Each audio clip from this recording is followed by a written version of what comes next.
تر سره غزار نشولې اسمان ولې ته تر سره غزار نشولې ځمکې ودانې بغیر د باچا خان ولې دا نظم دی خپل محترم استاد سجاد الدین ډډالی کوم چې زما نه ځان وساته زما پیښې ونه کړې د ښاپیرک په مزاج زه په تیاره مین یم رڼا عذاب وي ماته زه په تیاره کې اوسم زما ډیوه د فکر بې تیلو مړه وي مدام زما مکتب او کتاب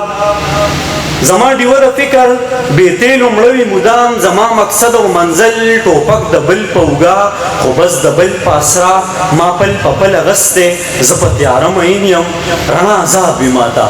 زه په تیاره کې اوسم ایته خبرې سیبا زما مکتب او کتاب ما ته دا درس را کوي بې وسه اوښکو باندې ختمه کړه خپله تنده د غریب خوښې توګه مړوه خپله ګېډه د زناورو ښار کې بېنوره ژوند کومه زه په تیاره مین یم رڼا عذاب وي ماته زه په تیاره کې اوسم زما په نیت کې فرق زما تور شوي زړه نه به یو ډېران هم ښه وي زما د سترګو نظر لګي خو دومره لګي چې ښه او بد وینمه خو بیا هم ړوند پاتې شم په مخ کې خوله هم لرم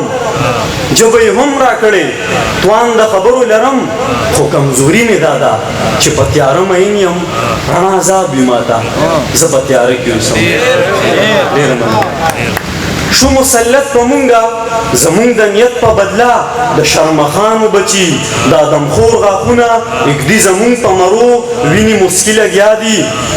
زما واکدار د وطن د مستقبل د بچو په تورتړو غلی دی هر څه کولی شو مونږ ځان خلاصولی شو مونږ د دې جابره پنجو ګوتې مروړلی شو مونږ بدلون زمونږ په لاس کې او راوستلی شو مونږ یا په تندي سپیره یم یا خو په ژبه ګونګې یا کمزوري مې دا ده چې په تیاره مین یم رڼا عذاب وي ماته زه په تیاره کې اوسم ډېره مننه او راشه تاریخ وګوره زه د خالد بچی یم ما کې هم هغه جذبه د دین صحیح پالونکی ستاسو په رګ کې وینه په مونږ کې مینه ګرځي د باچا خان فلسفه زما حصه د ایمان د باچا خان فلسفه زما حصه د ایمان د سرې جنډې د لاندې په سیوري ژوند کومه خو یم بې قدره ځکه چې مې پښتو ژبه ده زه حق تلفی وخوړم ما سره فرق کېږي زما حصه دلته کې د څو تورمخو جیب ته تپوس د چا نه وکړم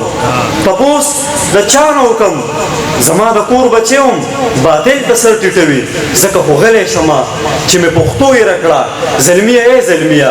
مطلب دی وایه مړه دا مړ پښتون راویښې څه اسرافیل خو نه یي چېرته جمدو ته ورشه دا نصیحت دې وکړه ما نه دې خوله غلې کړه زه په تیاره مین یم رڼا عذاب وي ماته زه په تیاره کې اوسم زه په تیاره کې اوسم زه په تیاره کې اوسم دا شان د مجیب زلمی په شان شاعران چې وي تاسو به راویښېږئ تاسو به